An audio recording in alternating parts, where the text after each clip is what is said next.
we get to your first game. Yeah.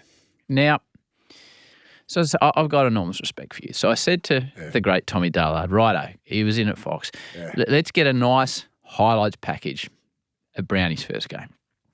So we go to the year 2000. You debut in round 5, win against Adelaide. So he's like, okay, I'll get a nice highlights package. We'll put some commentary and we'll highlight everything Brownie's done right. And then he sends me. Sure take. So I'm getting to it, Brownie. He sends me a link to AFL tables, which shows every game that everyone's ever played. And he's just like, there could be a slight issue here, Guru. Oh, what's the issue? He said, well, just look at Brownie's first game. So when I saw the numbers, I thought you must have been a sub. And then Tommy explained to me, there ain't no subs at this point. So let's just put the headphones on and let's look at the highlights package that Tommy's cut. Here we go. Do I really need headphones? This is your first game. This is the year 2000, round 5 versus Adelaide. Now, I must point out, no, let's just watch it first. Let's watch it first. Justin Leppich is clear. A confident boosting run by Leppich back towards the centre. Again, Rashudo. Well, that's a good start. So we heard there, again, Rashudo get through to the handball. So you can take the headphones off now. Is that it? Well, so that's it. You tackle Mark Rashudo beautifully, brought him to ground. He got the hand pass away. That's a minute into the game. Well, and that's the thing. See, I thought you've obviously come on late. But the score here is Brisbane 0, Adelaide 0. Yeah. So it's not that Tommy hasn't done the job and cut the rest of your highlights package. Yeah, he's had a day off, Tommy. Well, no, he hasn't. Because when we have a look, in your debut, you made one tackle, which we just saw. Yeah.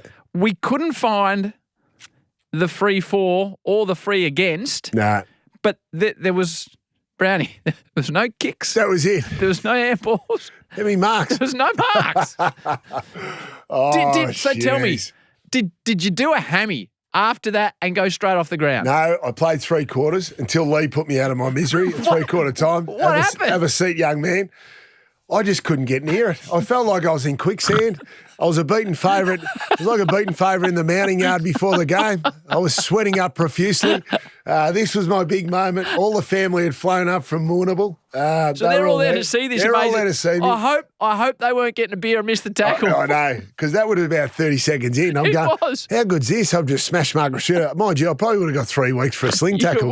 You would. Then I got a free kick. Yeah, because you've got a free 4. I got a free 4, but what did you do with it? Because you didn't kick it. Finally, because Mark Stevens was playing on me, and I think Mark played for North Melbourne, then crossed over to Adelaide. And then the ball's gone over her head, and the ball kept bouncing. My teammate, Jared Malloy, who was playing with us at the time. The big D9. He played on. And I look to the distance, the umpire's calling advantage. I'm going, no! That's why, because I was like, Tommy, you've missed a highlight because he's got a free 4, but you didn't touch the foot. That was it. You gave one away, though. You gave away a free kick as well. That's right. It was not a memorable occasion, it's fair to say.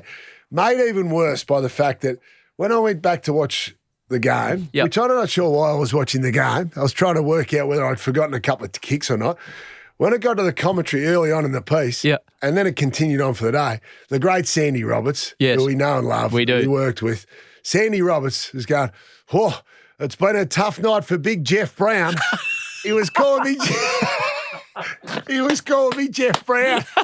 So not only did I not get a kick, Sandals, who probably called about 30 grand finals, he's calling me Big Jeff Brown. I'll get Tommy to find that and we'll play that. That is amusing. Shit. Whack them on again. Whack them on again because we get to round 7 versus the Hawks. So you kept your spot in the team off the back of your tackle pressure, did you? No, round 18. So this is round 18, but this is your 7th game. Yeah. Here we go. You haven't kicked an AFL goal at this stage. That's his 8th mark. Runs himself into a bit of trouble, though. Johnson got a bit of a kind bounce. Taylor off the ground. Power takes the mark, called to play on. No mark Lukey there. Power's got on half back. Clark. Now Clark's got Headland running for him if he can spot him. Whoops, he went a bit close to the man coming at him, but now Headland. He's got a bit of space. Matty Campbell calling. One-on-one Leppich. Is that Des Headland, played in the Premiership, nearly won a Brownlow. And he does. Oh, look at that. And it's a massive one-on-one body on Shane Crawford. Low-hanging fruit, it's fair to say. And Vossi's obviously said, go back and kick your goal. Off the ground. Go back and kick it, son. You've been terrible in your first 8 games. I can't believe I played as a forward. I can't believe it took me 8 games to get a goal. I thought you must have started in the back line, to be fair. No, I got dropped. I reckon I got dropped 3 or 4 times. Well, let's have a look at your kick first. Runner, so this is your first of many AFL guys. Look at this, Daniel Chip in the background looking on. Your arms would be thicker than mine at this stage. For Jonathan Brown. It'll be his first goal in his career. There it is. Finally. And there it is. Finally. So you've been in and out of the team a bit at that point. I reckon I was dropped 3 or 4 times in my first year. I might have played about a dozen games. Surely your tackle pressure from the first game kept me in. It actually kept me in and then I played the second week against St Kilda. So after your one tackle effort, Lee kept me in. He's a good man. God. I thought it was career over. I thought one game, one and done, back to Warrnambool, back to South Warrnambool. Thank God he kept me in there, but I was starting to have nightmares because it took me about half an hour to get a touch in my second game against St Kilda, right? Including getting put into the ruck and rucking against Damien Monkhurst, who put his knee through what felt like through my rib cage and back out the other side. And I lied I don't think I breathed for about 5 minutes. I lied in the middle of Marvel Stadium thinking, what am I doing out here? I need a career change. So anyway, I got a touch and it was a tough first year, but fortunate enough, I didn't give it away. I just managed to hang in there, and it's amazing how things turn around because... Well, they do. So 2001... So that was 2/3 of a season ago. 2001, you play every game. Yeah. Round 6 versus Geelong, you kicked a bag of 7. Yeah. You kick 38 goals. You win 15 straight going into the grand final. Yes. Where you trail at halftime to Essendon 54-40. But within no time, you're playing in an AFL grand final. It's amazing. Yeah, I went home for the pre-season and I thought, what do I want to be? Do I actually want to make it or just make it as a footballer, be a bit part player? So I went home and trained with a mate for... What did you do? Just up the physical... Yeah, some torrid boxing sessions especially. I loved me boxing growing up, so it was just a way to get fitter and sort of took myself to a level where I thought I couldn't go. And I came back a different athlete and was prepared and was ready to take the opportunity. And there's something in that, isn't there? Hard work. There is. And I thought, you know what?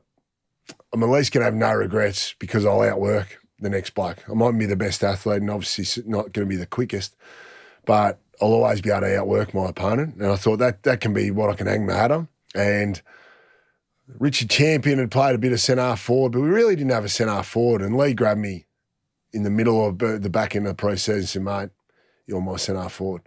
And I was like, geez, he'd obviously seen my determination to get fitter and turn things around and embrace the opportunity. And I'm glad I was ready for the opportunity, and I prepared for it and went and played every game that season. And we won a premiership. It's amazing how quickly things happen because 12 months earlier, I'm sitting on mum's couch watching the grand final, watching James Hird hold the premiership cup up. I'm sitting back in just a little place outside of Warrnambool and thinking, geez, I'm $1 million a mile. It's a dream, but I can't even imagine this turning into reality. 12 months later, I'm the one standing on the premiership days.